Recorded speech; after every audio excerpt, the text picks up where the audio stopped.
इसका second question, first question अभी solve किया था, अब सेकंड क्वेश्चन।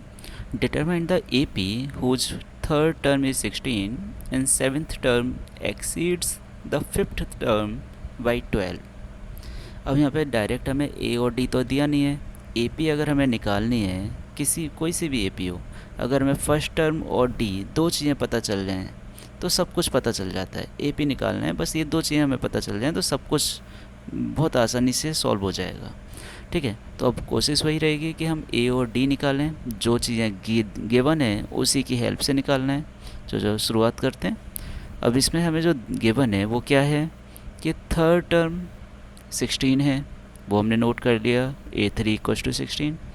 अब ये चीज़ समझना बहुत ज़रूरी है क्योंकि लैंग्वेज पार्ट में यहीं पर दिक्कत होती है बच्चों को। Seventh term exits the fifth term by 12। अब यहाँ पे क्या बोला जा रहा है कि सेवेंथ टर्म जो हमारा इस एपी का है वो फिफ्थ टर्म से एग्जिट है, मतलब ज़्यादा है, कितना, 12। सो इसी चीज़ को हमें इक्वेशन फॉर्म में लिखना है कि A7 A5 से 12 ज़्यादा है, मतलब A7 = A5 + 12। बस यही चीज़ समझना बहुत ज़रूरी है लैंग्वेज क्वेश्चंस को सॉल्व करने के लिए। ठीक है, अब कुछ ज़्यादा मैथमेटिक्स इतनी नहीं है, बहुत इजीली सॉल्व हो सकता है क्वेश्चन। तो हमने कोई भी एक इक्वेशन को सॉल्व करना स्टार्ट किया। यहाँ से हमने A3 = 16, तो मैंने A3 को पहले पुट कर सकते हैं हम। सेम फार्मूला क्या होता है हमारा, AN = A + n - 1 × D। उसी फार्मूले को यूज़ करके हमने इसको लिखा A3 को A + 2D = 16। तो A की वैल्यू आ गई हमारी 16 - 2D। ओके, अब A7 = A5 + 12। A7 को हम क्या लिख सकते हैं, A + 6D। A5 को लिख सकते हैं A + 4D + 12। ओ, यहाँ पे प्लस साइन होना चाहिए, मल्टीप्लाई नहीं। तो यहाँ पे हम लिखेंगे A5 + 12D। सो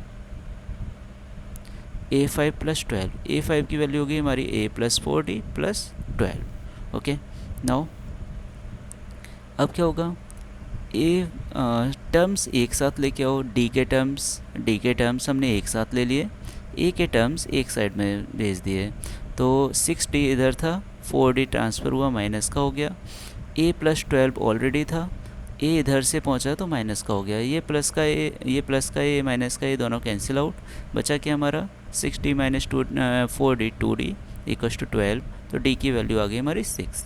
D की वैल्यू को हम अपनी पुरानी इक्वेशन में पुट करेंगे तो हमारी A की वैल्यू आ जाएगी। तो A = 16 - 2 × D। 16 - 2 × D की वैल्यू 6, तो 2 × 6 12, 16 - 12 आंसर 4। ए की वैल्यू आ गई, डी की वैल्यू आ गई। अब एपी बनाने में कोई भी दिक्कत नहीं है।